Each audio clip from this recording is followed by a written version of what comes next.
안녕하세요. 매일 묵상. 오늘은 창세기 9장 18절부터 29절 말씀 보도록 하겠습니다. 네, 끔찍한 이야기가 이제 마지막에 나옵니다. 여기서 이제 노아 스토리가 끝나는데요. 노아는 당대의 의인이었죠. 예. 노아를 처음 소개할 때 노아를 뭐라고 소개하는지 아십니까? 하나님과 동행한 자라고 이야기를 해요. 근데 이제 끔찍하고 부끄럽고 그리고 추잡한 이야기가 나옵니다. 살펴보죠. 18절부터 봅니다. 방주에서 나온 노아의 아들들은 셈과 함과 야벳이며 세 아들이 있었어요. 셈, 함, 야벳. 그리고 함은요 가나안의 아버지입니다. 그러니까 여러분 가나안이라는 이름은 익숙하시죠? 가나안 족속의 그 가나안이에요. 가나안의 아버지가 함이고 둘째 이제 노아의 둘째 아들인 거죠. 그러니까 노아의 손자예요. 가나안은. 근데 노아 이 세 아들로부터 사람들이 이제 온 땅에 퍼집니다. 그 다음에 이제 쭉 이제 사람들이 많이 늘어나서 땅에 퍼지기 시작해요. 그리고 그 와중에 이제 노아는 농사를 시작합니다. 사실은 노아가 아주 오랫동안 하나님과 동행한 사람이었고, 그리고 하나님을 신뢰하고 순종하고 뭐 당대의 의인이고 이런 표현들을 엄청 많이 들었잖아요. 우리 지금 계속 봤잖아요, 그죠? 그리고 나서 이제 노아는 하나님만을 신뢰하면서 살아갔습니다. 방주 만들던 시간에는요. 근데 이제 심판도 끝났고요. 하나님께서 심판하시지 않는다고 했고요. 그리고 나서 이제 방주 만드는 그런 일을 안 하니까 이제 어떻게 됩니까? 포도나무 심었죠. 포도 얼마나 달콤하고 맛있습니까? 저도 요즘 포도 좋아해가지고 좀 먹는데 맛있죠. 그리고 포도는 제가 이제 포도주를 마시진 않지만 포도주를 양산해내고요. 그리고 포도주도 뭐 달콤하고 맛있겠죠. 그리고 신나게 마셨습니다. 취하죠. 그리고 그 장막안에서 벌거벗죠. 여러분 그거 기억하시나요? 이제 우리가 지난주긴 하지만은 하나님께서 이제 방주 바깥으로 나온 노아에게 질서를 세우셨고, 그리고 그 질서 가운데서 이제 제일 중요한 게 하나님이고, 그 다음에 서로를 해치지 못하게 질서를 만드셨다고 했잖아요. 그리고 당연히 하나님께서는요 노아에게 좋은 것들을 주십니다. 포도주도 좋은 것들이었죠. 그렇지만 이제 노아는요 그걸 남용합니다. 여러분 그거 아세요? 에베소서에 보면 술 취하지 말라, 이는 방탕한 것이라 이렇게 말씀한 말씀이 있습니다. 이게 사실은 이제 이 말씀 노아가 이제 벌거벗은 것을 배경에 둔 인용이라고 많은 학자들이 이야기를 하는데요. 술 취하면 본질은 뭔지 아십니까? 술 취하면 본질은요 하나님께서 주신 선물을 하나님보다 더 좋아하는 겁니다. 네. 그러니까 여기 술 안에 뭘 들어가도 마찬가지입니다. 여러분들이 좋아하는 것 있죠? 여러분들의 뭐 음식, 마음이 아프네요. 그리고 뭐 취미, 일상적인 삶, 이 모든 것들이 나쁜 게 아니에요. 근데 이 모든 것들을 하나님보다 더 좋아하고 남용하기 시작하잖아요. 그러면요 삶에서는 우리는 부끄러움을 경험하게 되죠. 네. 그럴 때가 많습니다. 사실 삶에서 우리는 그 나쁜 어떤 짓을 꼭 했다기보다는 그러니까 뭐 사람을 죽였다는 건 진짜 나쁜 일이죠. 그렇지만 진짜 우리가 삶에서 부끄러울 때는 무언가 먹을 거든 입을 거든, 그러니까 하나님께서 주신 선물을 지나치게 남용하면서 그걸 우상숭배할 때잖아요. 생각해보세요. 남들이 뭐 음식이 있는데 남들이 먹지 못하게 하고 나 혼자만 먹으려고 몰래 감춰놓고 있다가 먹다가 들켰다. 그럼 얼마나 부끄러운 일입니까? 여기서의 부끄러움은요 단순히 음식 먹다 걸렸다 정도가 아닙니다. 이 사람의 이기심, 자기중심성이 들켰다는 거겠죠. 여러분 삶을 살다 보면 내 이기심, 내 자기중심성이 들킬 때가 있죠. 네. 그때 정말 부끄러움을 경험하죠. 그리고 가나안의 아버지 함이, 그러니까 이제 노아의 둘째 아들이죠. 노아의 둘째 아들이 그 아버지의 하체를 보고 밖으로 나가서 그 두 형제에게 알립니다. 예. 발가벗겨 있었어요. 예, 발가벗겨 있었고 그걸 보고 나서 두 형제에게 알립니다. 그러니까는 나머지 아들들 셈과 야벳이 옷을 가져다가 자기의 어깨를 메고 두 걸음쳐 들어가서 아버지의 하체를 보려고 안 보려고요. 그들의 아버지의 하체를 덮었으며 그들의 얼굴을 돌이키고 그들의 아버지의 하체를 보지 아니하였더라.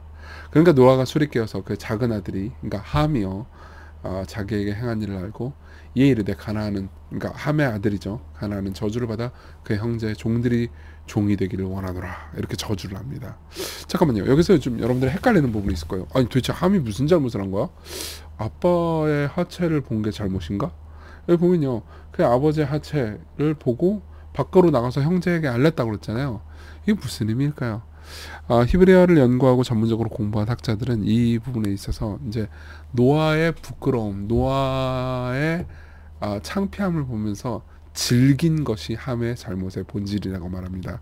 로버트 캔들리시라는 학자의 말을 읽어드릴게요. 함은 단순히 아버지로서의 그를 불명예롭게 한 것일 뿐만 아니라 그렇기도 했죠. 그렇죠? 그는 의를 전파하는 자로서의 아버지를 싫어한 것이다. 무슨 말이냐면 아버지가 의인이란 말이에요. 당대 하나님을 동행하는 자고 의인이죠. 여러분 보세요. 의인이 있죠. 괜찮은 사람이 있습니다. 어때요? 그 사람이 실수하거나 잘못하는 걸 보면 어떻습니까? 마음이 아픈가요?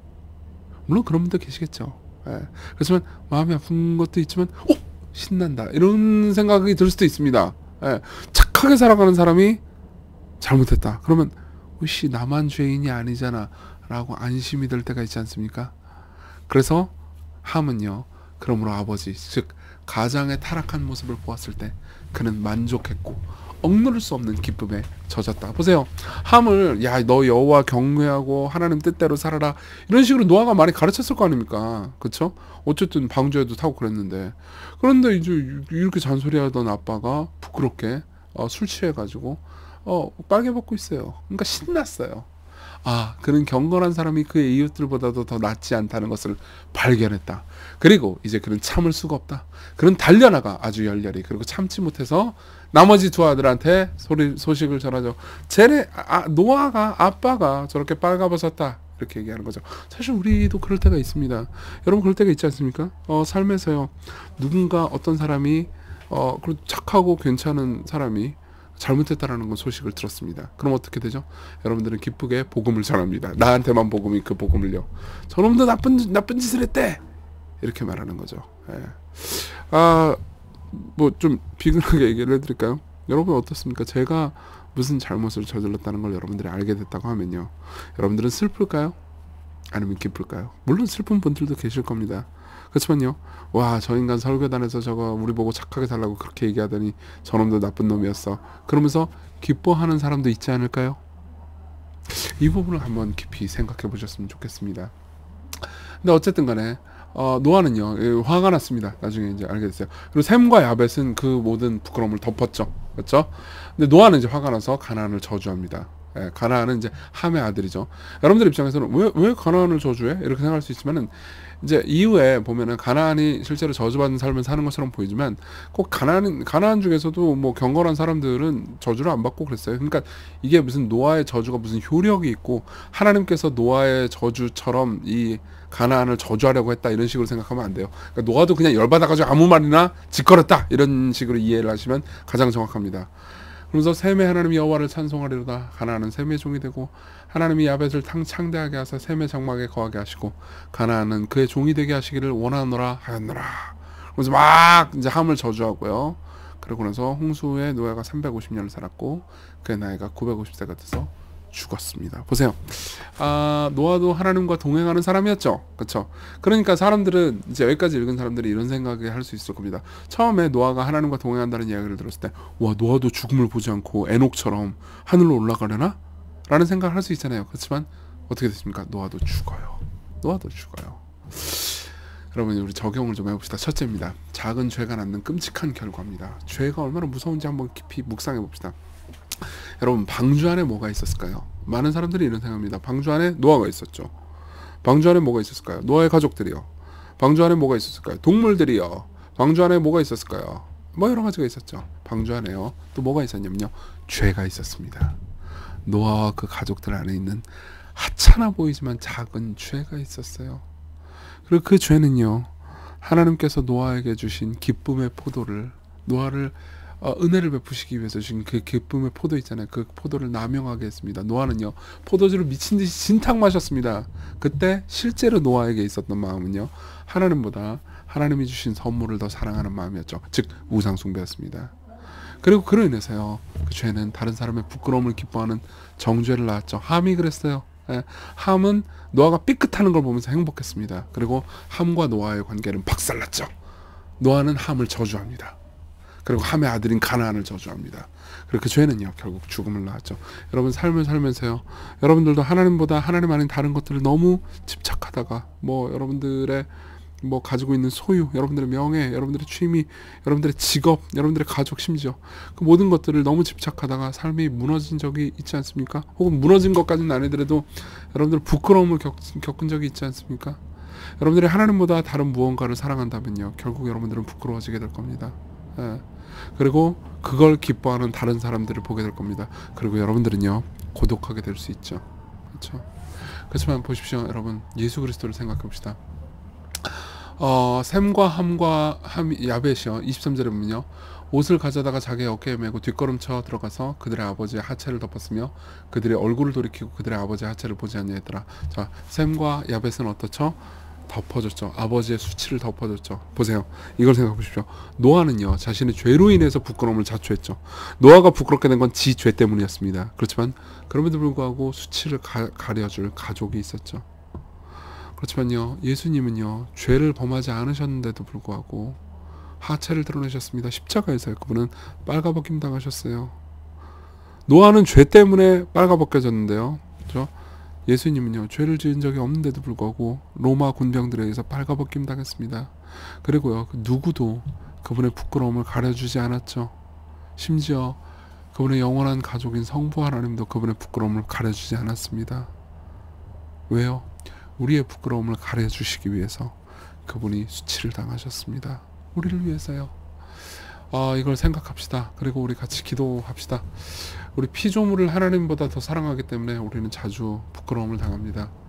이런 우리를 용서해 주시고 불쌍히 여겨주세요. 그래서 우리가 정말 하나님만을 가장 사랑할 수 있게 해달라고 구합시다. 그리고 우리를 위해서 부끄러움과 수치를 떠안으신 예수님, 당신 외에는 우리가 쉴 곳이 없습니다. 혹시 삶에서 수치를 경험하시는 분들이 계십니까? 그리스도께로 오십시오. 우리 같이 간절히 기도합시다.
기도하겠습니다. 은혜로우신 하나님, 우리는 삶에서 우리의 죄 때문에 부끄러움을 당합니다.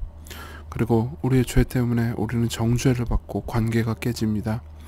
이 모든 것을 덮으시기 위해서 이 땅에 오신 예수님, 오직 당신 안에서만 자랑이 있고 당신 안에서만 수치가 해결됩니다. 오늘 당신 안에서 쉬게 하소서. 예수님 이름으로 기도했습니다. 아멘. 네, 은혜 안에서 오늘 기쁜 하루 되세요.